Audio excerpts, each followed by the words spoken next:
How you doing, everyone? Hi, Paul and William and Chinwan. How you guys doing? Derek. Oh, good to see you guys. Um, so let's see what's going on here.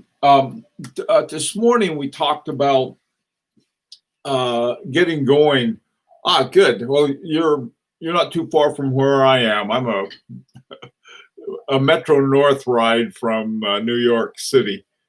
Uh, Nassau, Bahamas. How are things down there? Supposed to be a nice place when there are no hurricanes. Hi, Maynard in Japan.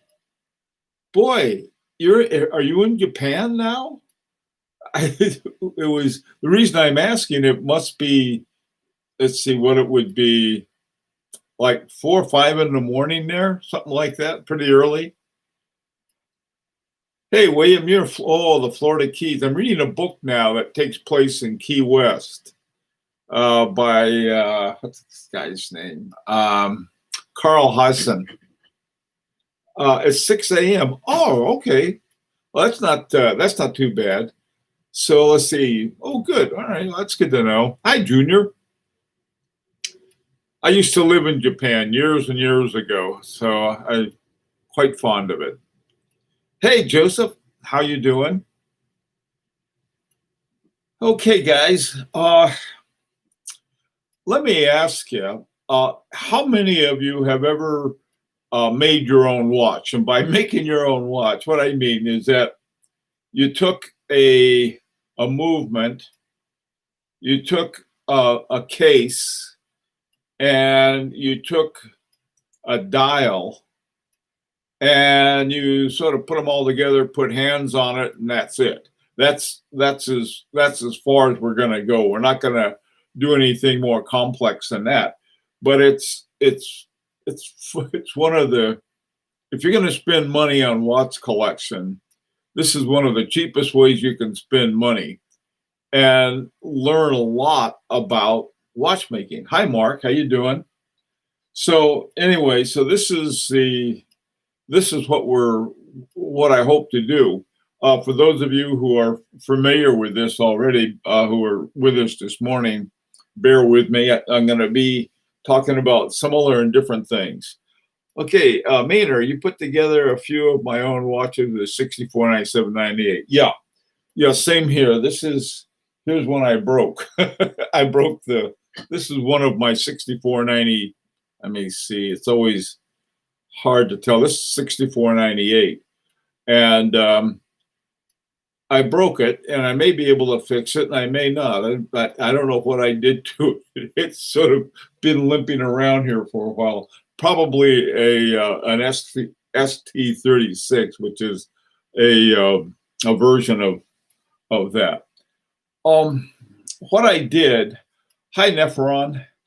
What I did between this morning and now is that I went out and I found a version of the 2892-A2 that I've always really liked, and that's the A2. Hi, Crappy Luxury, and hi, Portland. And the reason I bring that up is that the range that we can spend is quite wide. There are a lot of different ways to get a movement. Now, this is a very similar one to the 2892. This is a 2824. And you don't want this movement. It's not a bad movement. It's the problem is if you get this movement, then you get everything else. For the 2892, it's not going to fit. This one is a bit wider than the 2892. And as a result, if you get a case for it, it just won't fit. So we're going to be doing things with the 2894 or the 2892. The other thing I learned about the 2892, when ETA first built it, it was sort of to be their middle and upper level movement, which I think is sort of cool.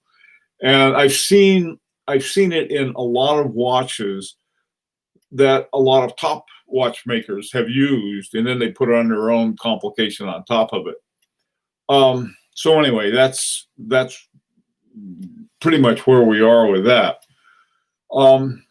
I think the big thing is to decide sort of what level you want to get your stuff on. If you get the version of the 2892, if you go to eBay, you can find what's called an ST 1812, which is a clone of the 2892 for about $100.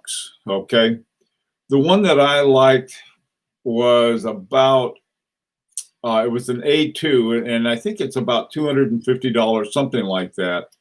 And so that would be the one that I like. But man, I tell you, with that and the 40 millimeter case that when it goes with it, it's like $400 right out the gate. So if you don't want to spend that much, don't. Right. And on the other hand, like I said, you can find cases, dials, everything else for the Seagull 1812, and get a good watch that way. I mean, it's not like, this isn't going to be like a Patek Philippe or anything like that. It's going to be a watch that we can have and sort of like a good office watch. Hey, John, how you doing? Yes, the Seagull, right? It's I used the new 2824 and a case. Bought hands to fit, had trouble at the minute hand hole, was a touch too small and been a hand. Hey, yeah, that's funny. When I took this out of my Raymond Weil and was removing the hands, I did the same thing. So now I have a bent minute hand. Yeah, that they can get stuff. Where should I send the money to? Whoever's selling it, Mark. That's if it's through eBay or wherever you want. Okay. After 30 tries at setting the hands to flip the date at midnight. Oh yeah, that's one thing about this that you're not going to find with the 6498. This is hand wound, and that's it. You get a hand wound, time only, with a small second at 6 o'clock. The 97 has the small second at 9 o'clock. What this has is sort of interesting. This isn't this is sort of this is a version 24 that you don't want. Okay. What it has this rotor back here, and I suppose I should have on gloves or something to play around with this, but this is not one that I'm going to be using anytime soon. But I've been planning on taking it apart. Then I'll use my finger cots. Hi, Tony. How you doing? I hate placing a second hand. So do I. Now, let me tell you about this. This is one of the things about this is that unlike the 6498s and 97s, where you put on the hour hand, and then you put on top of that, you put the minute hand, and then you have to find this little bitty post that you put the second hand on, either at 6 or 9 o'clock. The thing about this movement, about the 2892, is that you have center seconds. And so you put the hour hand on, then you put the minute hand on, and then you put finally you put the second hand on. Somehow, excuse me, somehow I think, and I'm probably wrong, that it would be easier to do it that way because it's sticking up pretty far. A lot of times putting the hands on, when you put the second hand on through one of these, hang on a second, I think I got one here. Yeah. When you put the small second hand on, you have to go through this little bitty hole, and a lot of times the post is sort of halfway in and out of the hole. This is what what 1.46498 looks like. And down here is, let me see if I can find something that I can, so you can see it a little better. See a little hole there. No, I guess not. Doesn't help at all. But you have a little hole down here as opposed to sticking way out here. So that's our, we get a break on that one. And the only thing is, I think that, I don't know, we'll be going through all of the different steps and every trick I know. One of the things that I had, I was showing everybody this morning, this is just rubbing alcohol.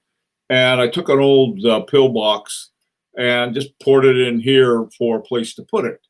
And it seems to work pretty well. And it, it stays, nice and tight and everything. And so this is important for this. If you, one of the things you can do is you can, go look at some old watches or something and find one with a 2894 in it. And that was how I got this one. I took it out of my old Raymond Weil, and you can just pull it out of that and then make it from there. That it's sort of like, I'll take it apart so I can put it back together with another one. That's okay. I mean, the whole point of this is sort of to, I don't know, you can really learn a lot about this doing this.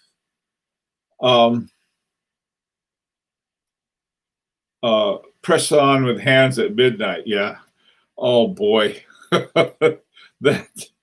that is going to be something. One of the things I'm going to, next time or next week, I want to really talk about the tools and stuff. But one, this thing is for setting hands, and what you do is that you have some kind of little cushion or something, and you push it under here, and then you just sort of push this thing down. This, I got this on from Amazon. I forgot what it was. It was a few bucks. Wasn't really expensive.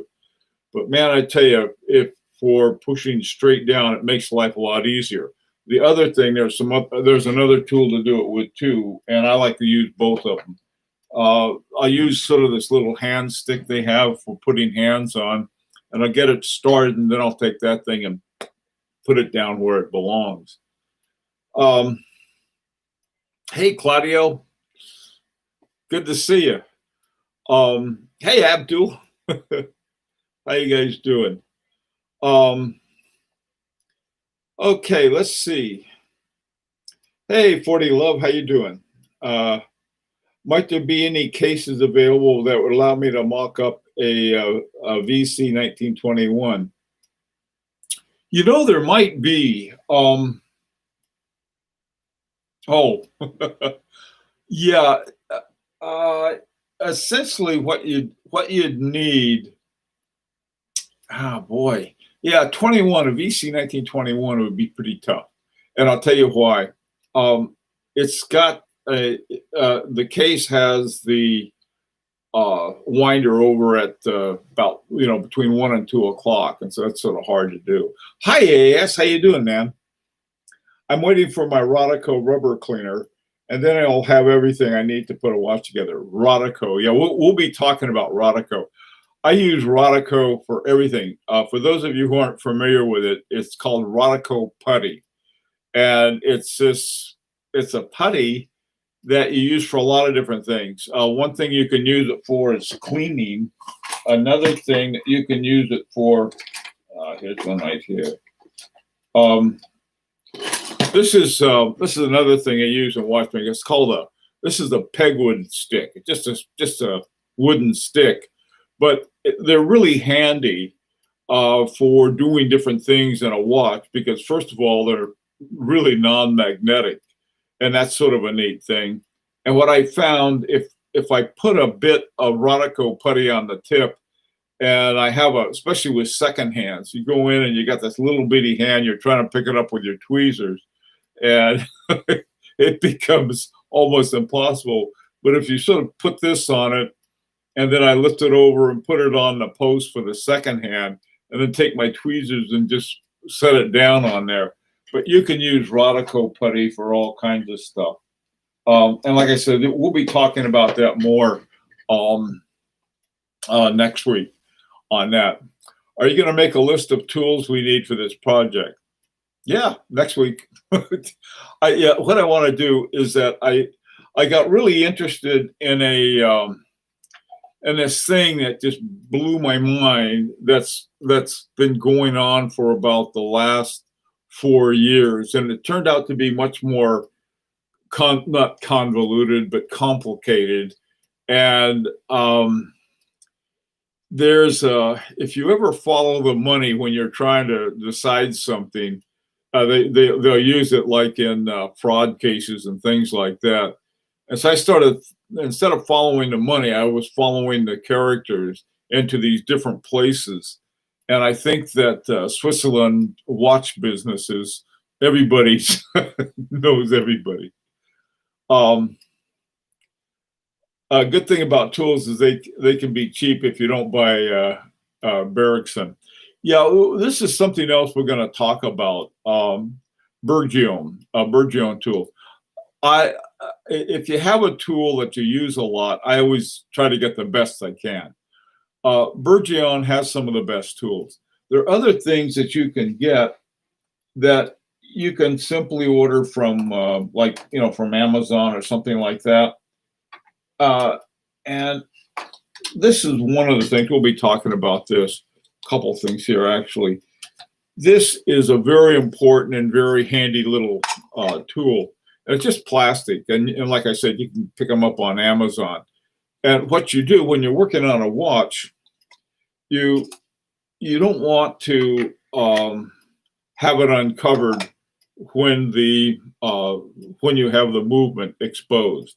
Now, on this one and the other one that I don't care about, that's one thing. But when you're working on a watch, and especially if you plunk down, to get a good movement like a Soprod A10 or getting an actual 2892, then you have it like this. And this thing right here is a little cushion stand you can get.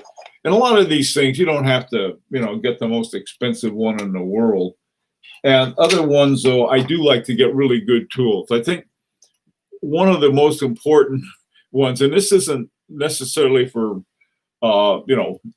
pretentious watchmaking, I call it, but for changing straps. And that's getting what are they called? A spring bar tool. And if you get a really good spring bar tool and you use it a lot, that can be very important. And I think Burgeon has one. If you get a cheap one, sometimes the things will break, and it's just not worth it. Generally, I like to get really good tools, and some though that I don't worry about. One of the best tools is this one right here.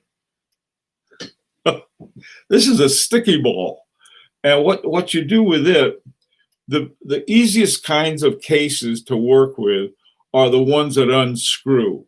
The ones, if you have these 4 or 5 little screws in it, man, I tell you, I've lost screws on that every time. Those are a pain in the neck.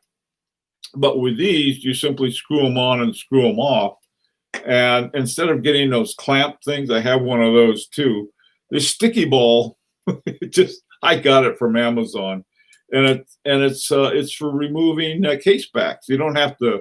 It's nothing elaborate, but if you get a case, try to get one with a back that you can wind on and wind off. It just makes things a lot easier.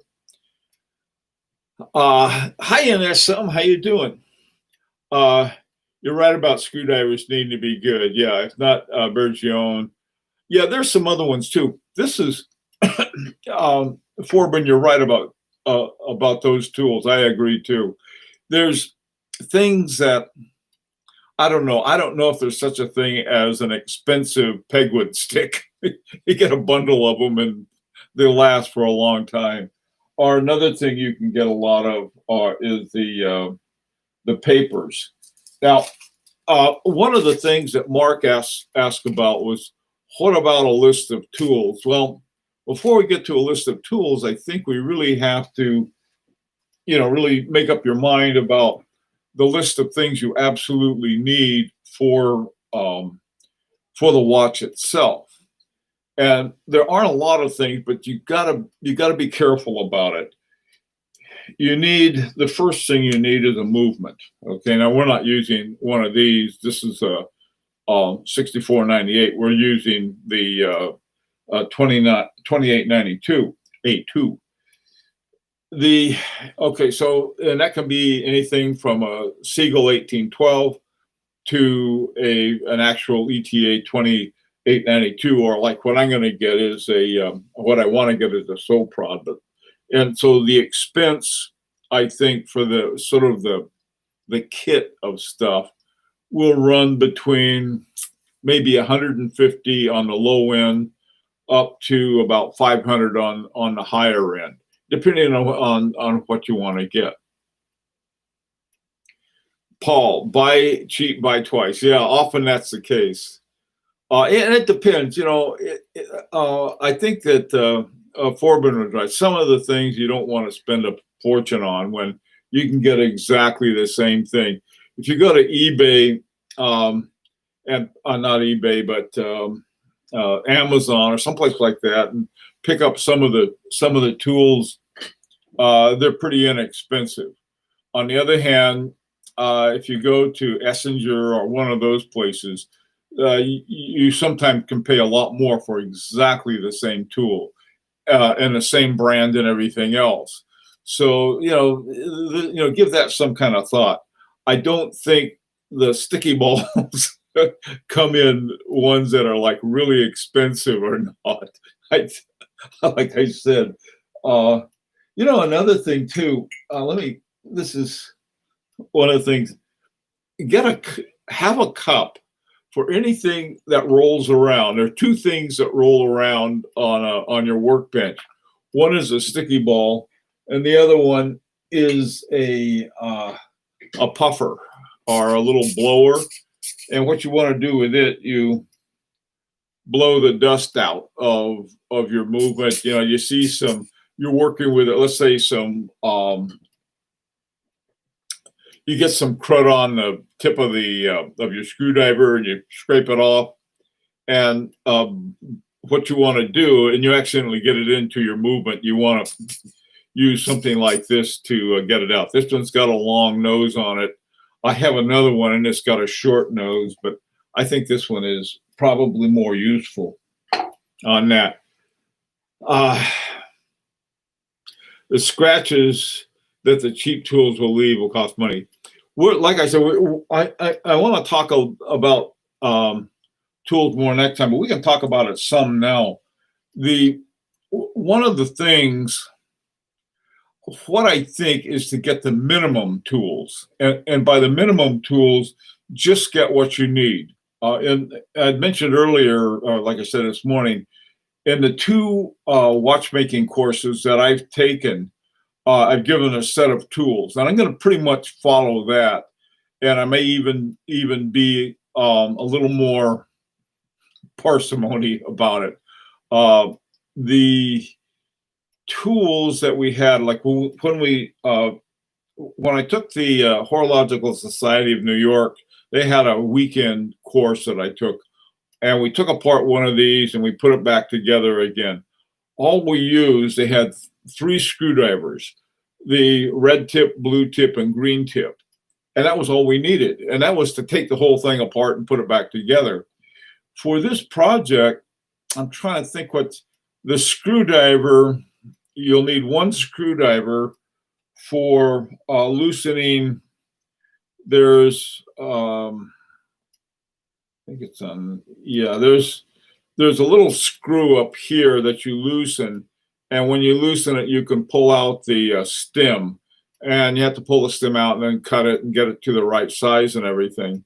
I think Mark he had bought at my suggestion, he got this really cheap kit that didn't work. I mean, he couldn't get nothing worked right. So you don't want to go too cheap. I'll put it that way.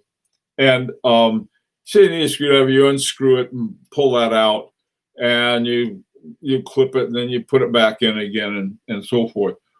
What happens, and there's another way I discovered on how to do it from the back side. You can do it that way too. What happens is when you put your, I got things, the old sticky ball got this thing on really tight.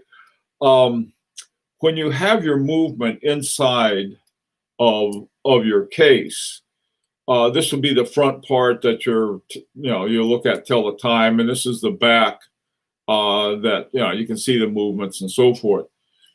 There's the easiest way to get to the stem is you simply loosen a screw up here. Now the screw is right around where the key works are, and I hate key works. Key works, they make me really nervous. When I took a watch apart and put them back together, the key work stuff was just sort of seemed to crumble and stuff, whereas the wheel train and some of the other parts, they were pretty easy.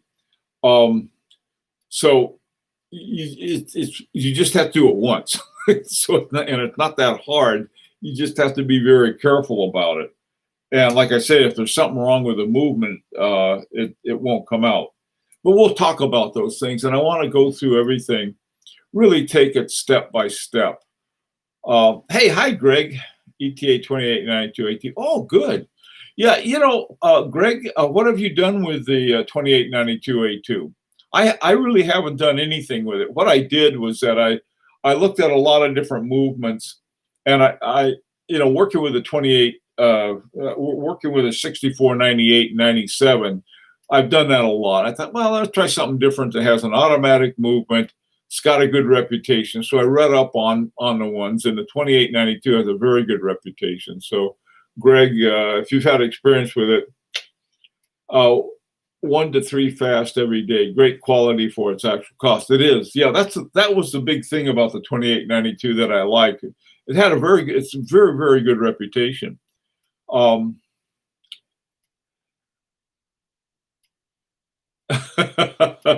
Yeah, with lockdown, we did a hair clipper. I haven't got the back here looks just like my hair looks like really, I'm not going to worry about it. Let's see what you up to, Hughes. We're going to be more or less locked down here too any day now. Yeah, listen, you guys, I'm going to say this again after we're finished here. But man, do what they're supposed to with lockdown and masks and distances and everything. The reason I say that is that it is really bad now. Terribly bad. And then after Christmas, it's going to be even worse. And everyone says, well, there's a vaccine. A vaccine will prevent it, but you got it. You're in serious trouble. We're a little more concerned right now because a good friend of ours, who's a very good friend of my wife, especially, she got it, and she's on a ventilator now. We're very concerned about that. And here's a person who was she's like one of these people who just really does stuff. She was, her husband was a mayor, and she was the head of some kind of civic thing, and but maybe because they're gregarious, they ran into it. But man, don't just sort of all we got to do is hold our breath, I think, until everybody gets their vaccine, and then we can come out again. I'm hoping by this summer it'll be okay, but nobody should take a chance. I need to find a good place for watch cases. I'm going to make a thin manual wound sports wash or diver, but I can't really find any good cases. Nephron, there's that's a problem. I agree. Finding a good case and a thin case and everything else can be tough. If you go to a place, you can have them made for you. Wooten, Lannon, and Kalen, they'll make it for you. It'll probably cost you a pretty penny. But if you send them the right the dimensions and everything, they'll make it for you. I wanted to get there was a 39 millimeter case, and then there's another one that's 40 millimeters. In the deal that I saw, there was for $150 or something like that on eBay. You got the case, you got the movement, and I think you got the dial and hands too. I mean, that's sort of like a all-in-one boom, and it once and done. The problem with it was that it was a 44 millimeter case, which is I I can wear one of those, but I'd rather have something a little smaller. Hi, Javi. How you doing, man? I need to find so watch cases. Nephron, where are you located? You said earlier. I think I forgot where it was. My hair scares my children. Luckily, I work from home. Uh, hi, Hannah. How you doing? Hey, by the way, Hannah had a very good tip for us. She said, if you're going to get a Seagull, get it from the Seagull people, because a lot of the stuff out there is pretty junky. And I know that if you get a Seagull, I mean, it's like anything else. You can get a much better one if you go to the place they have. My $200 regulator, this one, has a really good Seagull in it. The reason I know it works really well, but I also know it because the watch maker, Perpetual, name of the company in Hong Kong, they had some bad ones, and they sent them all back and made them give them good ones. So that, when sort of little things like that. Hi, Andrew. How you doing? So happy to see that you're healthy and well. I think the rumors of my passing are exaggerated. These people with my circle, including my wife, have lost family members. Yeah, God, I tell you, it's really scary. And you know what? It's not bad to be scared, because there's the medical people say wear a mask, social distance, stay at home if you can, and that's a good idea. Current manual wine movement, ETA 2801, 7001, small second Seagull, ST 1700. Okay. All right. Let's see. Dinner's ready, so I'm going to have to eat. Have a good dinner. Abdul, hope you have a good one. How are we doing on time? Boom, we're out of time. So as a reminder, this is a couple things. Be sure to wear your mask. I got my new one. And remember, there's no such thing as too much plaid. So anyhow, guys, everyone be safe, take care, social distance, do everything you're supposed to do. And this project will get done. Take care. See you later.